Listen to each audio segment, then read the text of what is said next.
give you a flower. Okay. You guys can come on.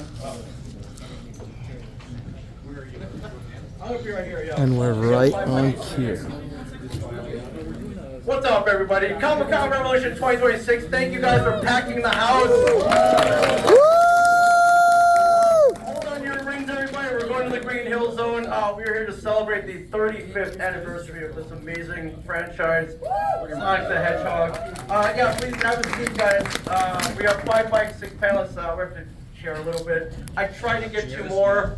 I just gotta learn that I just gotta bring my own mic time, all the time. But our amazing, beautiful panelists here, let me give you a very flowery introduction.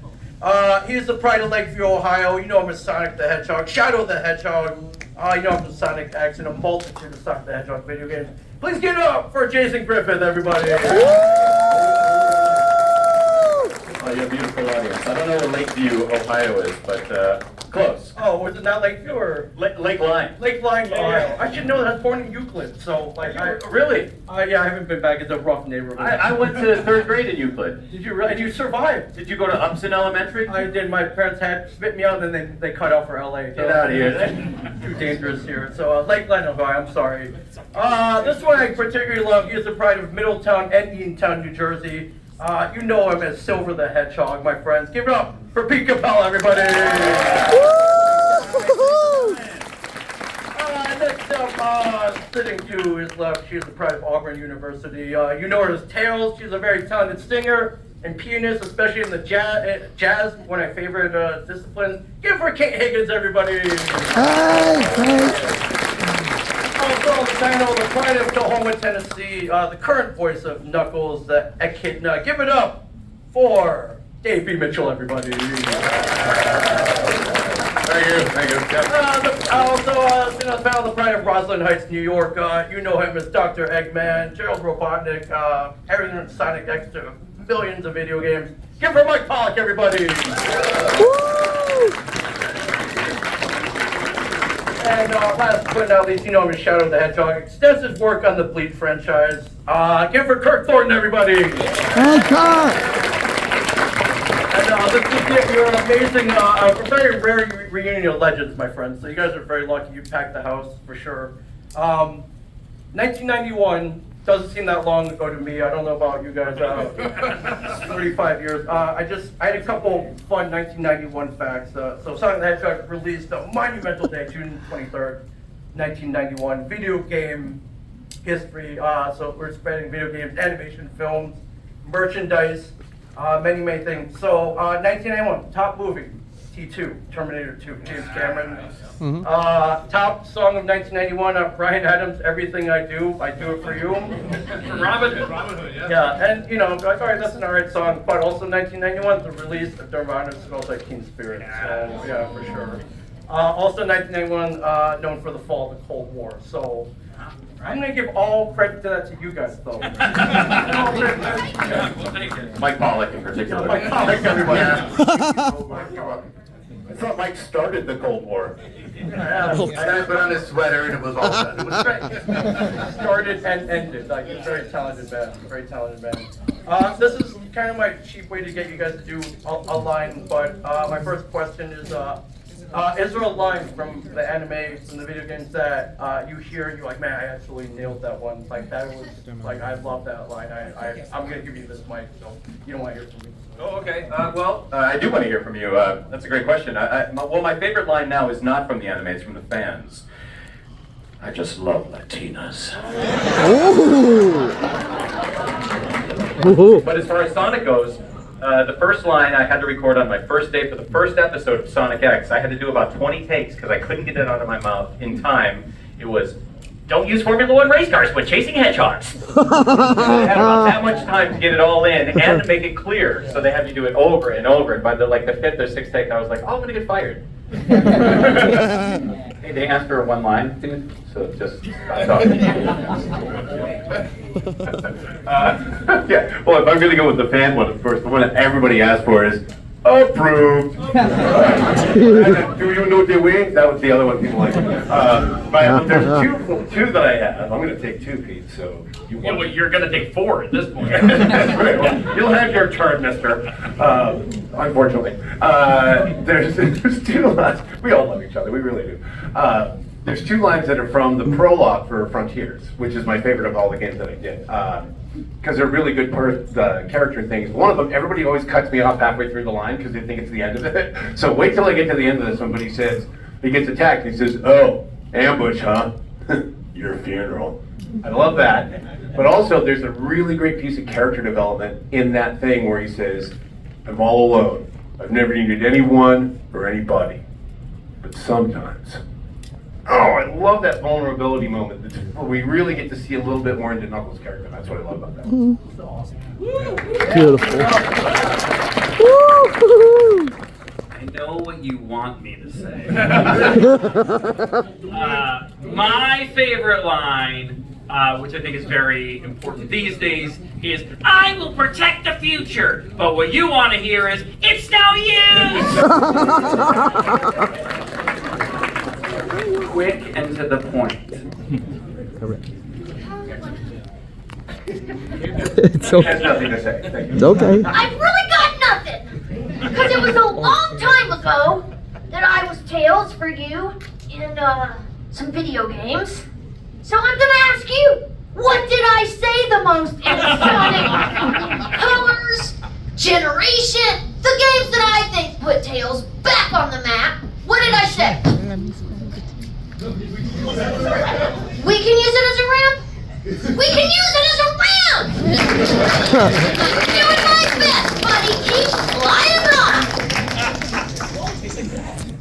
on! Your shoddy craftsmanship brings shame to all Hedgehog cotton.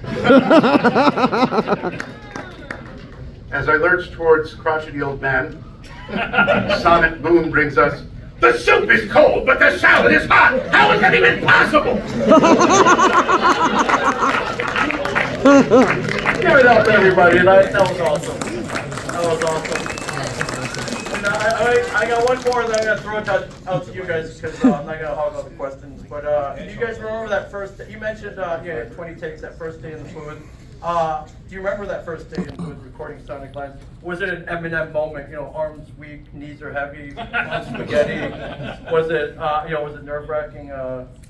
Yeah, it was nerve-wracking because I'd never done anything that big up until that day, and I was sure, they probably made a mistake. And when I walked in, "You're not the guy we hired," and I knew I don't know if gravity is the right word, but I knew how important Sonic was and how popular Sonic was. So I just wanted to do a great job, and I think because of that, I was sort of floating around. I'm sure I couldn't feel my lower half of my body at some point, but I got through the session, so the rest is history. Yeah.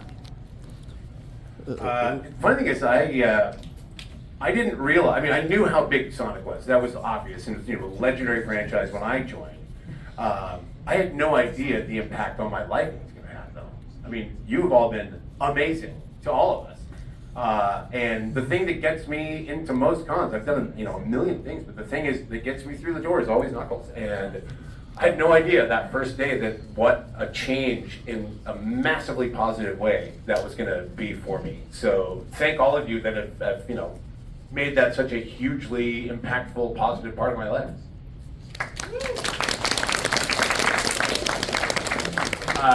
Just like Jason, this was my first big thing. And it was months in between when I auditioned and when I got cast. So when I walked back in, they were like, "So, how do you feel about the voice?" And I was like, I don't remember what I did.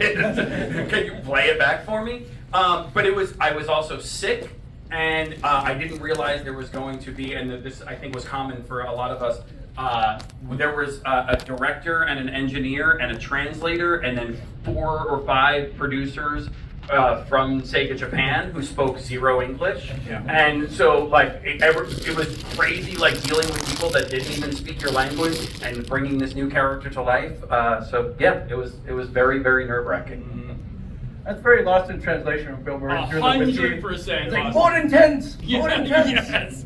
And I will say, they are the Japanese. They were just they were the most animated people I've ever met. So I would be like, it's no use, and they go, no, it's a no use. And like, no, I'm not gonna do that.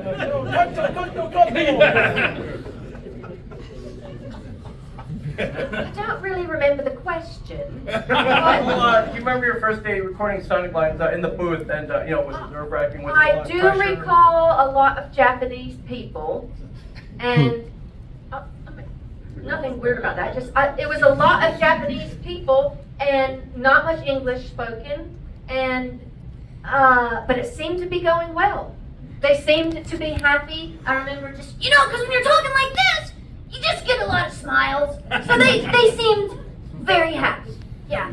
And I was really excited to be Tails. And I would like to say also as Tails that, the best thing has been the people that have loved Tails so much and have told me how much, people that hold on to their little Tails stuffies, and Tails has meant so much to so many people that have cancer, going through so many things, and they love Tails as like a little comfort friend, and I love being in people's life in that way. It's really an honor. It's an amazing honor. I never saw it coming.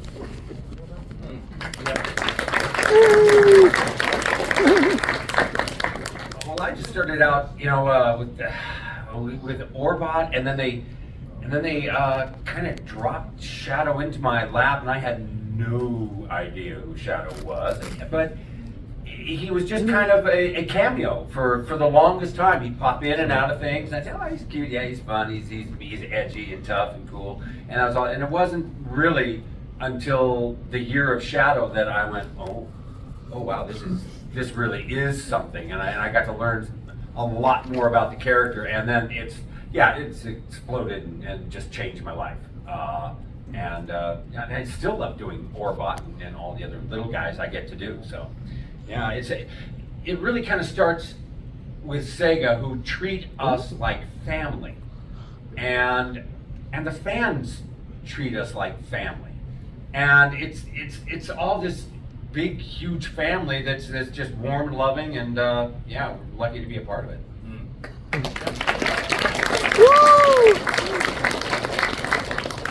For those of us who started on Sonic X, we didn't get to see the random Japanese people until the game started. So that's right.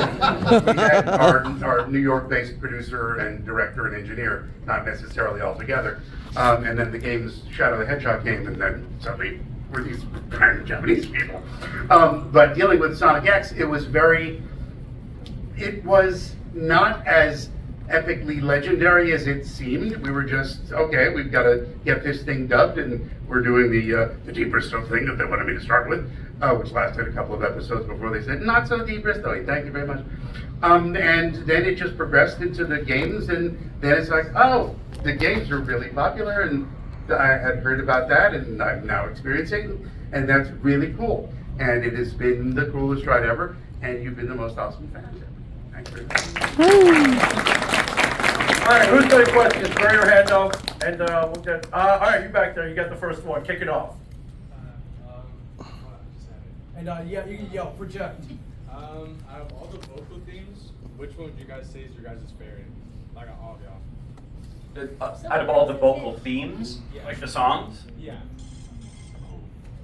Theme Sonic X. I said it. Yeah. Mine is obviously Dreams of an Absolution. So good. It's so good. And Bentley Jones, who is the writer and singer and composer of that song, he's just like the best human being. We'll be at Sonic Boost. Yeah. And him and I have become so close that we recorded a song together. So if you look on Spotify and go or any of the music apps that don't pay their musicians, yes, every single one of them, Apple Music, Spotify, that are stealing your money. If you look up my name or Bentley Jones' name, you'll find a cover song that we did. It's really cool. I'll also go with the Sonic X theme only because it's been running through my head for 23 years now. And every convention show, I have at least one person come up and sing the entire song while staring right into my eyes. So I'll take that one. I've had that dream too. It was you. Who's next? We'll go back there and then you got you. Go for it. Okay. For all your voice acting over the years, what is your guys' like favorite video game from the Sonic franchise? I mean, mine's Frontiers. Just because I loved how much development, like story and character development there was in that. It was also, for me, it was the first time I kind of got to have sort of my own bit of input on who Knuckles is, because the first 2 games I did, I was basically imitating Travis, because, you know, you got to keep the continuity of the character going. But they even told me going into Frontiers, they said, this is going to be different. It's going to be darker, grittier, more adult, a little more grounded, and I just loved how much character development and story there was for all of the characters in that game. I think Frontiers is an absolutely wonderful, wonderful game. Sonic X Shadow Generations. That's not a hard one for me. Not really. Mine has no voice acting in it. It's Sonic the Hedgehog 2, Sonic and Tails. Tails is my favorite character, and I'm very excited to be sitting next to Kate Higgins right now. Miss Alice for the suggestion. Hot take the Sonic Boom games, and only cause we got to record together, which never happened in a video game. So apart from that, the game sucked. But we had fun recording it. I'll go with my favorite to record was Shadow the Hedgehog. That was the second video game I ever worked on in my life, and it was so dialogue driven. The script looked like the phone book. Born after the 2000 phone book with the phone numbers.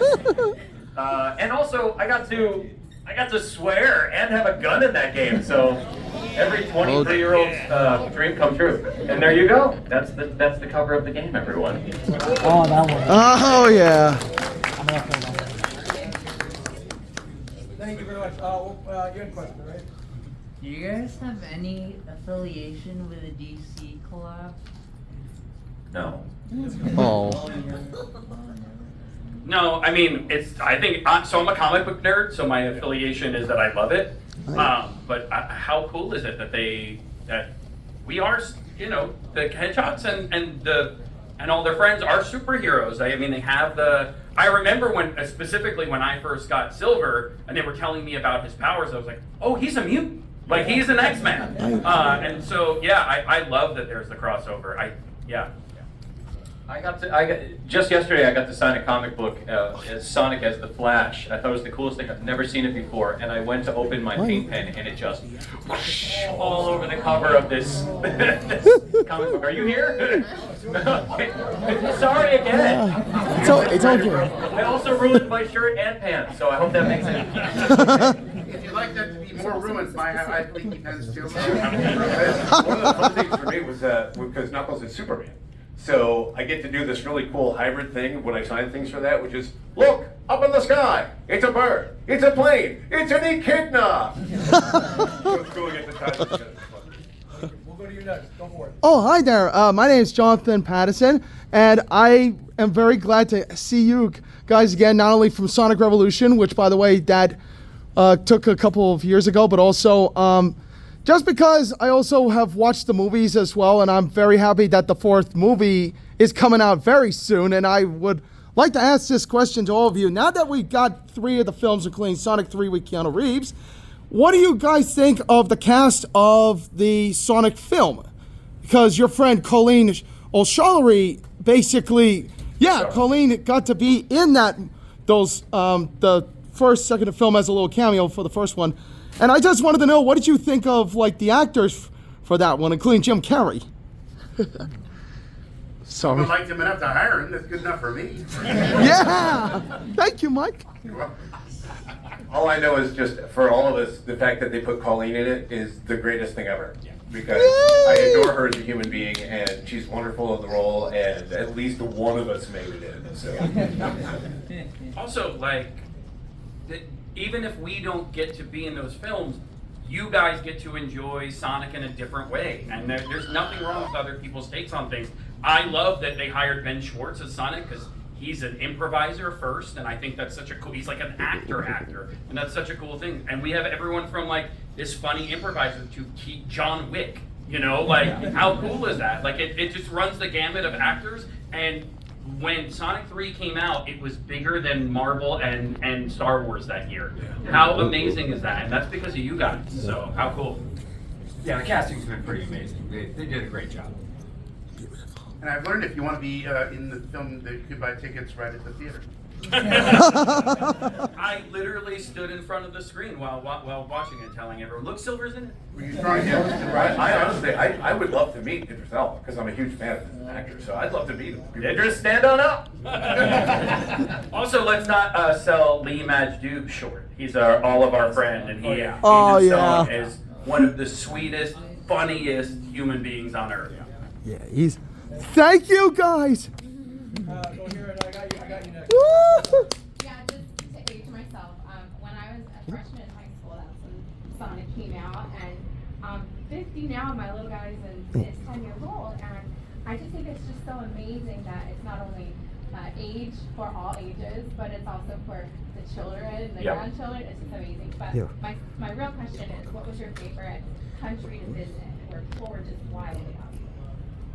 Great question. Well, I've only been, for a convention, I've only been to London, England, and that was a fantastic show. There were so many fans there. Actually, this is not a bragging point, but someone did pass out in my line. May have had something to do with that. Yeah, I think it was that and the dehydration. But yeah, that was a fantastic country to visit. Yeah, I mean, that's the only place I've been so far is also England. I'm going to Poland in July, which is blowing my mind. But yeah, I mean, England was amazing. My first ever proper con as a guest was actually Wales Comic Con Telford Takeover. So it was actually in Telford, England. It wasn't in Wales. And I thought, okay, this is my first ever con. I'm in a different country. Does anyone even know I exist? Much less are they going to know my work. Boom! Everybody that came to my table came to see me, and I was blown away by that because I'm a huge Anglophile too. So getting to go to England was amazing, but I couldn't believe the support that I was getting because I really didn't know if anybody was going to care, and they did, and it was amazing. I was very lucky and went to New Zealand last year, and that was absolutely incredible. That's a dream place to visit anyway, and then the con brought us to Hobbiton, which was so cool. But yeah, like, you know, just getting to see cultures that, and you know, you don't think that your voice matters half a world away, and to have people line up, and again, like you said, you know, your age, I don't need to repeat it.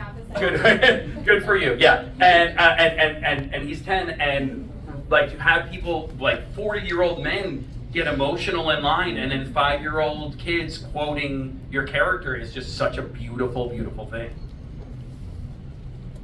Yeah, I'm with the other guys. England is the only other country I've been to, and they were astounding. You know, they sound so cool. Props to the London crowd. I was there too. Nice. I actually need to amend my answer because I said London, England was the only place. I had been to New Zealand as well, and that was a huge turnout. I forgot because I got sick. They were miserable. I got sick immediately after that, and then my entire family got sick. So I was like, oh, here's the New Zealand. But I left, to be fair, I left that sickness there for you. Thank you for that. We really are a family. We share. All right, I got you next, then you and your hand up right there. But you're you go for it. Have you played or supported any Sonic fan games, like example House of Memories or Sonic in the Fallen Star? Have we played or supported any fan games? Yeah. I played Project 06 just because someone had a Steam Deck and brought it to my table, and it is fantastic. I wish they paid us, because they're using our stuff. But it is, I think it proves that Sonic 06 would have been the next definitive Sonic game in that lineup if Sega would have stayed on track with it and not rushed it out. I don't know what the game is, but I want to say it's an RPG. I haven't played it, but I've heard a lot about it. Sonic solves murder mysteries? It's official? Oh yeah, yeah. There, the murder of Sonic the Hedgehog. Never. You guys know so much more than me. I think that's such a cool concept. I love niche things, especially role playing and mystery and murder and Sonic. Sign me up. Yeah, I have not. Unfortunately, I have not. No. Kate's like, nah. I don't have a mic in front of me, so I'm just. I don't really play the games, so I don't know. And Games are better left unplayed for me. yeah. I don't. It's not a great relationship. And I'm not trying to avoid the questions. I just didn't have the mic in front of me. So Oh. yeah, I was invited like years and years. I think when all the games were coming out that I was in, I was even invited to Japan, but my kids were young and I couldn't travel. So a lot of traveling I had to turn down. So that's the answer to the questions before. Thank you. Well, we got you over here. Yes, Go for it.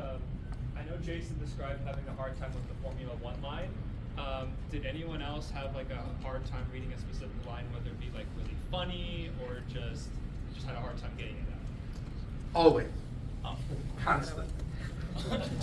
I can't remember I'm the not specific following line, you. but our director that we work mostly with, at least Kate and I and Mike worked with it.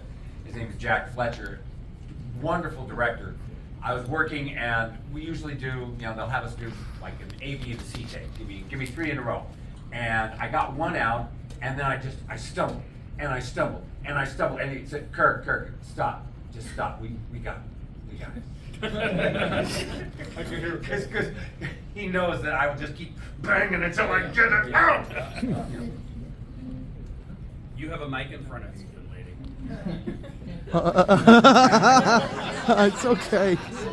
And I forgot the question again. Oh my God. Any line you Might be couldn't get out. menopause. Tails is going through menopause. I like New York Jewish tales. Yeah. That's I'm very a New good. York Jew. Tails going through menopause. Menopause.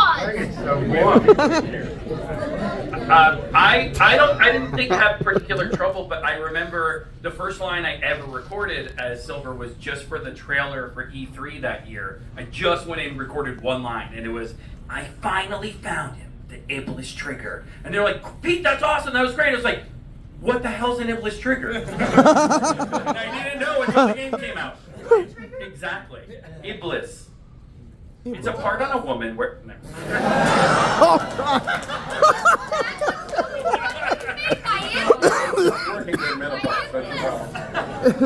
Oh, pardon me. And I don't remember a specific line, but there was a moment where I was having trouble saying something, and I just said, keep it rolling, I'm gonna get it, and I just kept talking until I got it. I believe it had to be patched together in a large way, but... See, that's a hard one. You know when you get the consonant double patched together. Mm-hmm. That's something that, like, if that was in your script, you'd say 50 times.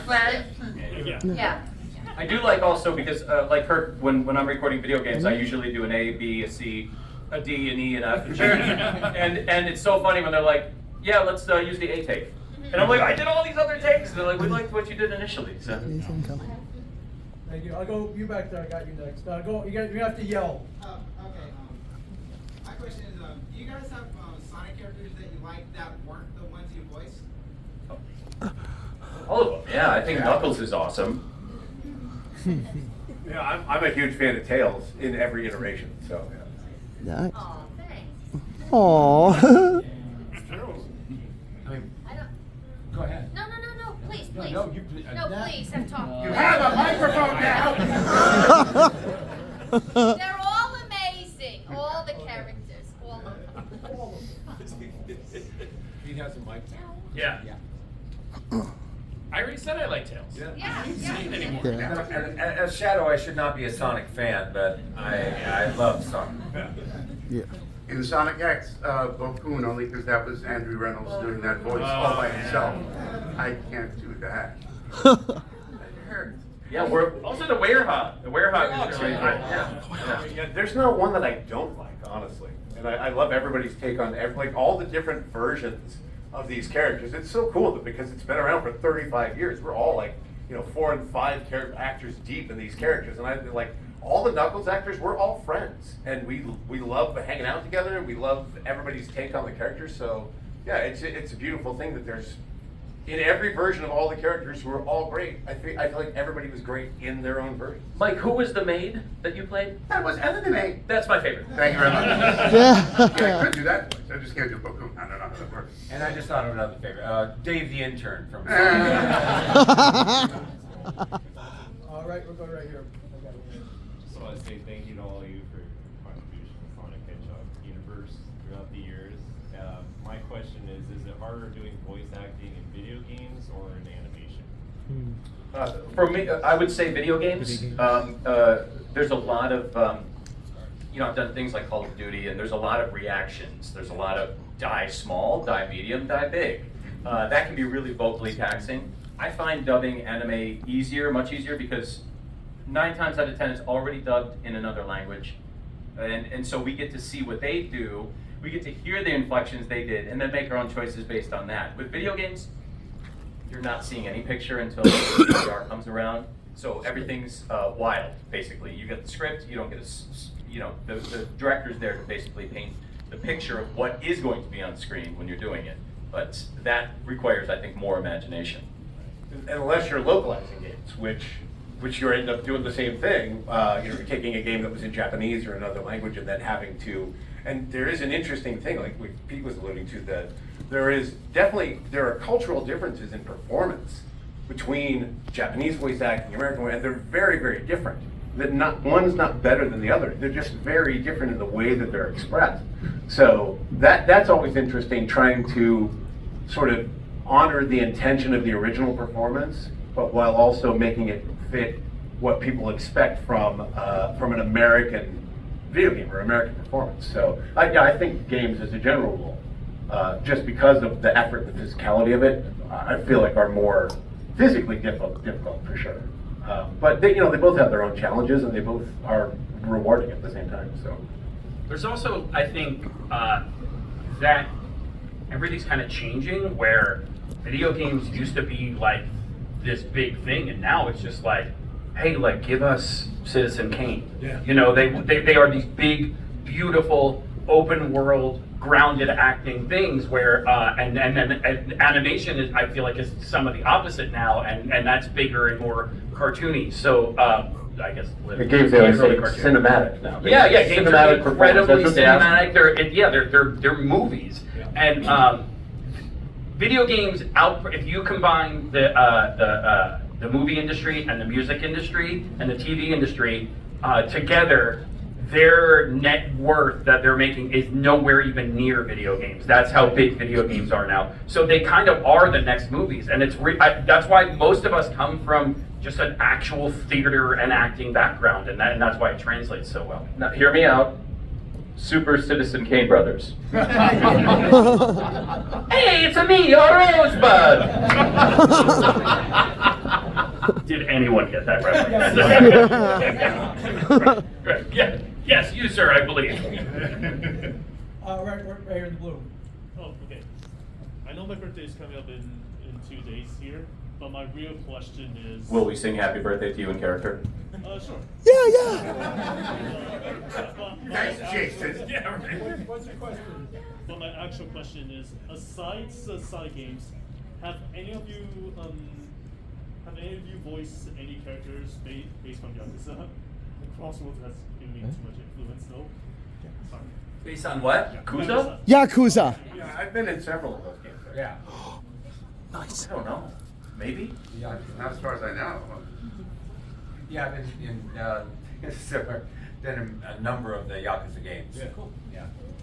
Thank you. We'll go to you and then you over here. Go for it. Since we're at Comic-Con Revolution, I was wondering if any of you guys have read the Sonic comics from like Archie and AW before Archie. If you liked your characters portrayed in them, if you liked comics. I think the comics saved Silver, in my opinion. Like, he's in his first game was, I think, an amazing game, but glitched. And then he was kind of pushed aside as a side character, and then made a hero in the Archie and the IDW comics. My favorite thing about the comics is, you get these games and they're kind of, I'm not going to say one-dimensional characters, but they're not fully developed all the time, and the comics get to tell other stories. So you have specifically Silver. You have Silver as a hero and a badass, and then he's a dork who gardens with blades. And I love that because nobody is one thing, right? You can't just sum up you in one word. And so they show the full spectrum of the character, and I think that's what comic books are known for. They're so beautiful. I do have something to say. Yes. I never thought I was a comic person. I really wasn't. But now I'm remembering that I used to read the Archie comics when I was little. And that's what I loved about it, was that, what were the girls' names? Betty and Veronica. Dang, it's coming back. Betty and Veronica. I'm going like back into the world. Like the comics, you felt like you got to see like their real life. You know, sort of like, anybody ever watch Mr. Rogers?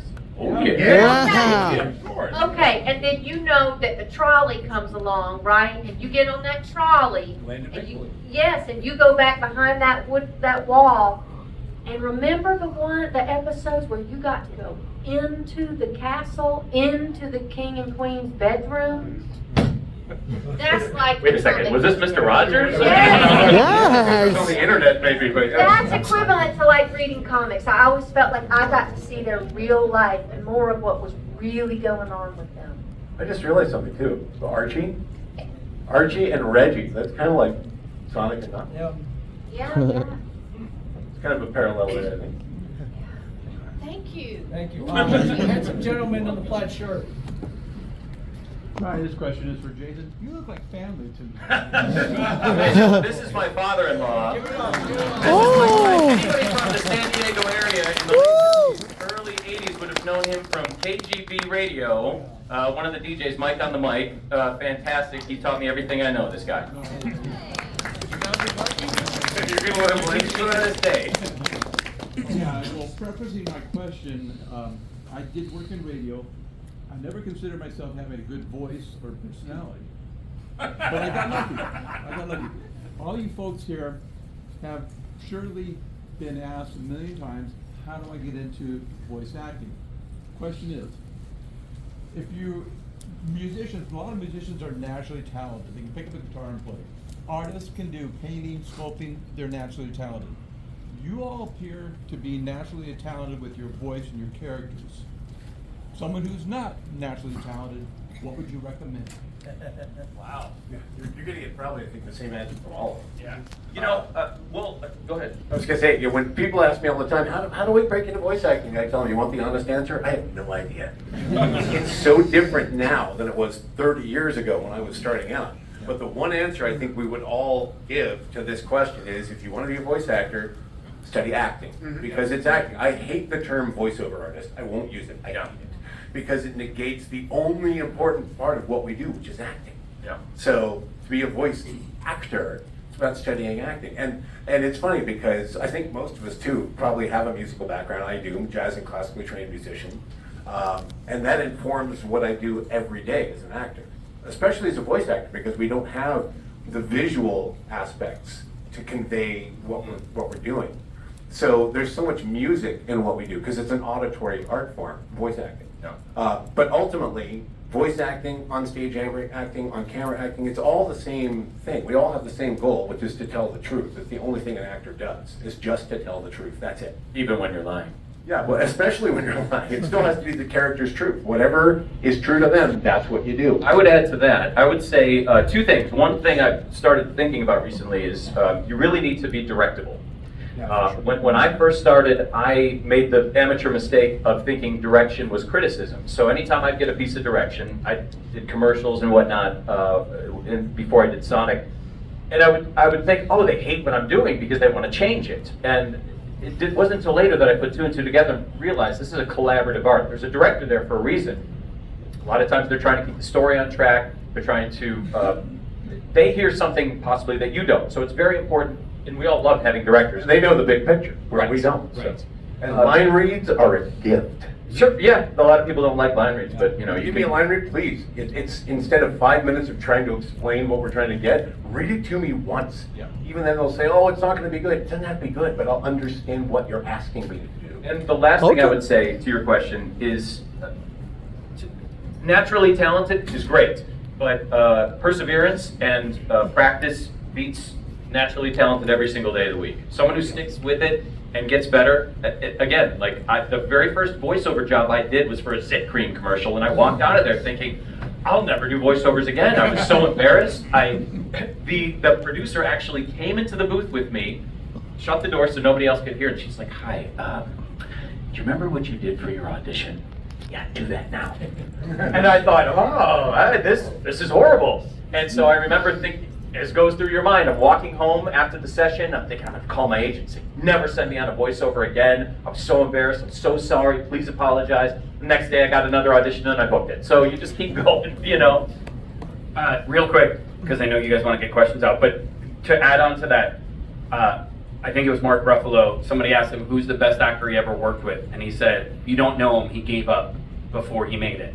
And I think that rings true to every artist of like, this is not an easy road. The road to creativity is paved with no's. Everybody wants to tell you no. You have to know that it's a matter of when and not if, 100%. Thank you guys. Little Sonic right there. Little Sonic. Landon. My question is that who did you guys first voice act for? Oh, that's a beautiful question. I think for me, I did a radio commercial for, I want to say Mercedes-Benz, and I had to be a cheesy game show host. And the way I got that audition, my agent called me for an on-camera audition, and there was a thing back in the day called an answering machine. And a little tape, and there was a little, hi, this is Jason, you can't make it to the phone, you know. And I did a cheesy game show host for that. I was like, you've reached the Jason Griffith show. And so my agent heard that. You're intolerable. I know, for years. And they were calling me for a different audition, and they heard that and thought, oh, we're also casting for this Mercedes-Benz commercial. We need a cheesy game show host, so they sent me on it, and I booked it, so. That's great. That's amazing. I actually think for me, I lived in Boise, Idaho for a few years, and I did a TV commercial for Pro Golf of Idaho. I think that was the first paid job I ever did. So yeah, little local TV commercial. I was a DJ. I was a radio DJ, just like you, sir. And it was so bad. I was Marvin Goodnight on WSUR 107.5, Salisbury, Maryland. You are Marvin Goodnight. Marvin Goodnight was my terrible DJ I'm name. sending you on my phone right now. You're gonna be Marvin. It was based off of Marvin the Martian, who I loved at the time, and I just thought it sounded cool. The 90s were weird, guys. The 90s were weird. My first voiceover gig was 1999. What year are we in right now? 1997. We've gone back in time. We're in 2026? Yeah, 1999. My first, I was just lucky, y'all. I fell into a really big gig that I didn't realize most voice actors were auditioning for and hoping to get. I became the voice of the Disney Channel, and I said, stay tuned, we'll be right back. You know, that was me. Coming up next on Zoom Disney. I don't know if anyone remembers Zoom Disney. Yes, so that was early 90s. And I just fell into that. But because I was at a studio doing music, doing a little job for my aunt's friend's kid, he said, would you just come sing us the Sammy the Squirrel on this song? I said, what? And I went. I was a singer, piano player, musician. Went and did it. A lady from Disney was sitting there in the lobby. We started talking. She said, don't you do voiceover? I said, voice what? I don't even know what that is. She said, here's my card. Give me a call. I called her. I went. I networked. And then they gave me a promo gig. Woo! That's just called luck. Right place, right time. I want to. If anybody can lend me $50, I want to get Kate's autograph. I'll give it to you for free. Yeah, not nearly as impressive as that. Booked a movie moved out to, shortly after I moved to LA, booked a Amoco gas commercial as Sherlock Holmes, and it started out on camera, and they decided to continue the campaign on radio. So I went in and I did Sherlock on radio. Perfect casting, by the way. I want to see and hear all those commercials. You're like Basil Rathbone. Perfect. My first gig I'm going to mention was not paid, but it's going to be the first thing that somebody asked me to do, basically with an audition. College radio, where I was in high school, but working with the college radio program at a local college, and they were doing a comedy bit where the gist of the bit was the mirror image town of Plainview, so they needed someone who could say Plainview backwards. So I was sitting there, can you say Plainview backwards? Yeah, meow. You're hired, record it. Didn't get paid, but I was the narrator for this bit. And then the first thing I think I got paid for was the voice of Seabreeze Amusement Park in Rochester, New York, where I ran through all the rides and got free admission. Mike, will you do the IHOP voice? Yes. Right now at IHOP. Thank you. Yeah. That was, no, but that was, I booked that and then they changed agencies and then they did not take me anymore. No, first big national one was, I don't remember, but IHOP was a big one. Yeah. Awesome. We'll go to you guys and I'll finish up with you in the back, but go for it, you guys. So I wanted to know, like, the voice acting question, like the difference between like the mental preparation of video games to like actual animation. Like, is it a different process of preparing for games? So the question is there a different process between mentally preparing for a show as opposed to a video game? It all depends on the project. I know there's things I'm recording right now that destroy my voice, so I have to be very careful leading up to that. I can't talk in this voice, and especially when I go to conventions, sometimes I'll go on vocal rest for a couple days, much to the detriment of my, everyone that comes to see me. I can't talk that much, but that's one of the big differences. I don't know. I think it's changed for all of us over the years. Yeah, I think one of the things that people don't necessarily realize with voice acting is that 99% of our work is cold.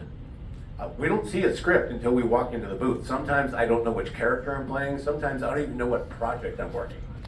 So yeah, I was going to say, I don't mentally prepare for anything. I mean, it's kind of part of that whole 10,000 hours thing.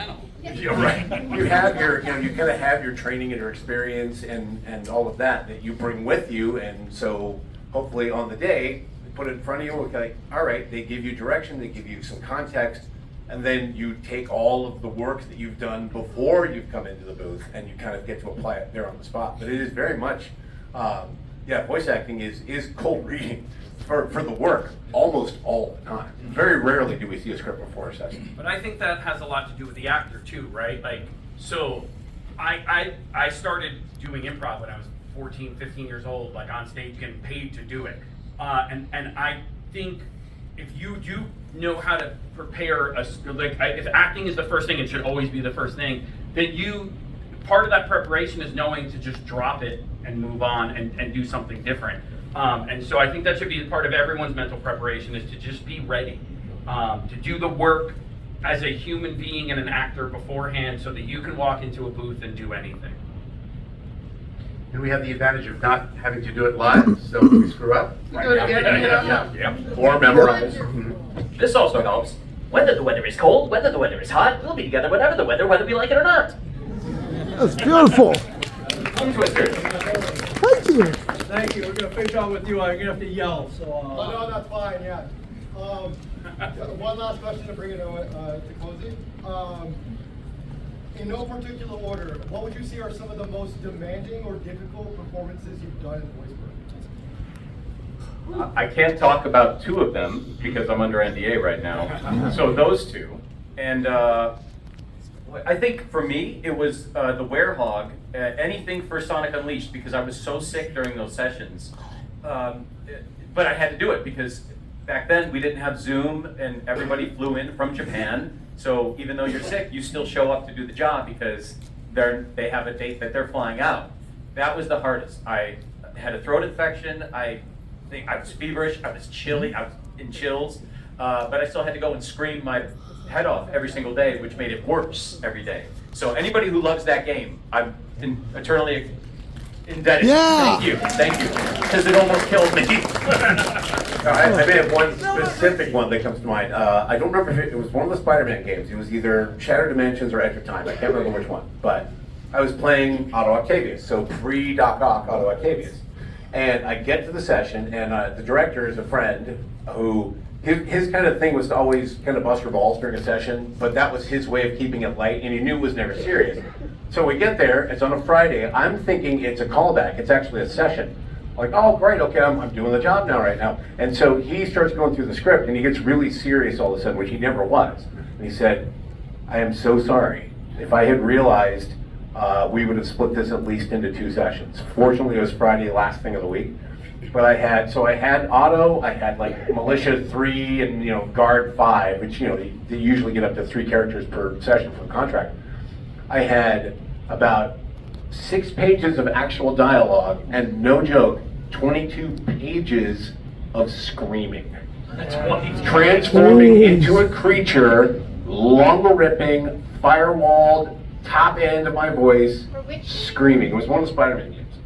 And and he said, we're gonna do 1 take of everything. If I absolutely have to have a second take, we'll do it. But he was really trying to protect me. By the end of it, I couldn't talk for 2 days. But I got through it. But that was, and it wasn't because of a director not protecting me. He protected me as much as he could. And I have to say, with my experience, most of our directors are really, really good about protecting us in the booth.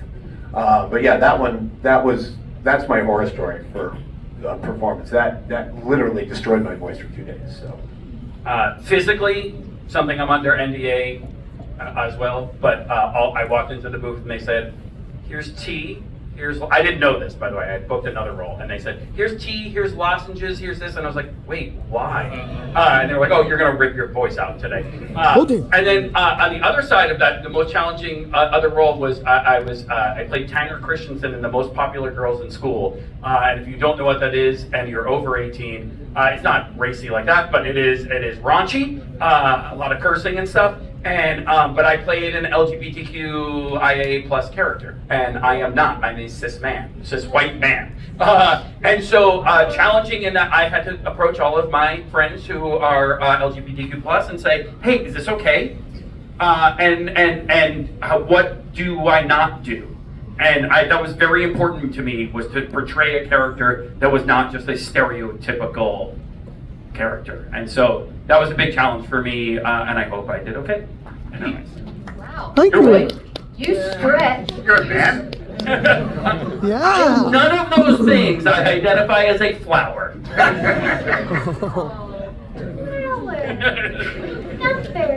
Exactly. You stretched yourself, and I closed down when I was at. No, I don't have really any horror stories, but I'll tell you what I don't do anymore is, and this is no judgment to games like Call of Duty and stuff like that. Not a judgment. But all those games with what's it called, like battle, like military stuff. Like Battlefield? Fudge, man, it depressed me.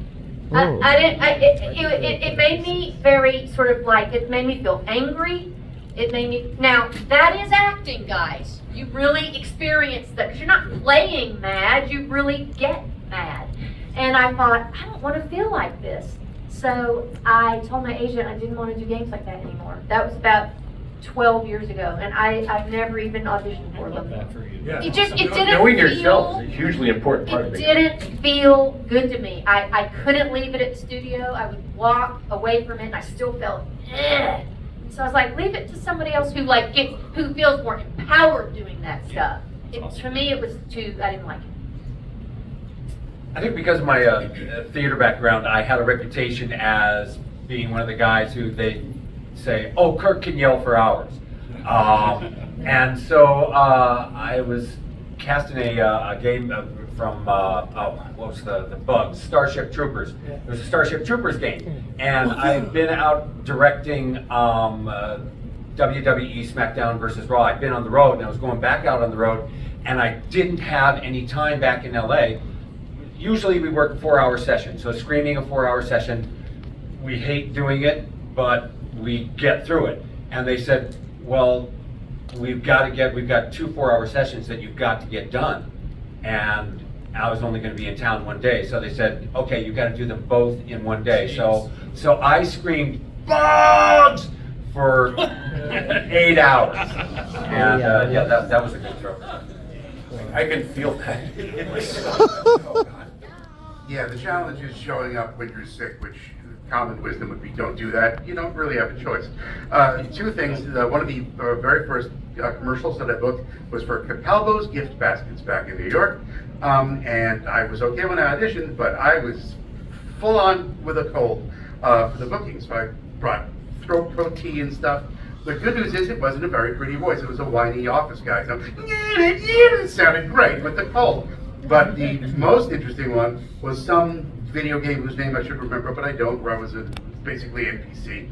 And I came in with a bit of a sore throat, saw the script, saw the project, got on the phone with my ear-nose throat guy, said, hi, can I get an appointment this afternoon? I'm gonna need one after this session. And I did, it was fine, a little strained, we were fine in a couple days. Thank you guys. If we didn't get to your questions, go see them at their booths. They'll be happy to answer pretty much anything. Guys, thank you guys for joining us, being legends. I'll see you at the 70th anniversary. But listen, you guys became one of the greatest, not just video game franchises, but any comic book fans here too? Yeah, everyone go see them. Thank you guys for coming. Enjoy the rest of your day here at Countdown Revolution 2026. Thank you guys. Hey guys, Sonic the Hedgehog, everybody! You guys were all given raffle tickets when you walked in, right? Yes! Okay, cool. So I'm gonna pull a raffle number. How many are we pulling? Just one. Just one. Great. We're gonna pull a raffle number, and what do they get? Free? 2 free tickets for full passes to Sonic Boost. It's gonna have a bunch of your favorite characters. I wish we could have brought in all you guys. You guys are great. But we will have Capella, Mike Pollock. We got Johnny Giueli and a bunch of your favorites. So a lot of the Sonic Adventure 2 cast that are not here are going to be at Sonic Boost in San Diego, August 16th. 15th, 16th. Great. Pull the number, my friend. Oh, you get to do it. Oh yeah, I'm pulling it. The number is. And the number is. This is Marvin Goodnight coming to 712-6566. 712-6566. It's all good. Who's got it? Congratulations! Congrats, we'll see you at Sonic Boost. Congratulations, my friend! Can you guys stay for 1 second so we can do a picture? Oh yeah, oh yeah. Hey man, congratulations on the ticket! We're gonna do a picture this way, and then Chris, if you can come up here. Yeah, we're gonna do the reverse angle. Don't go anywhere, guys. I'm not going anywhere. Got a lot of time. Alright, don't move yet. We're gonna do the reverse angle. Once he gets set. Should we go in front? I think you can get everybody. Turn around and squeeze together. You guys fill in here, and then look like you're going nuts, everybody. Look like you're going nuts, like yeah! Keep going nuts. Keep going nuts. Appreciate it. Thank you guys. Have a great time. Thank you guys!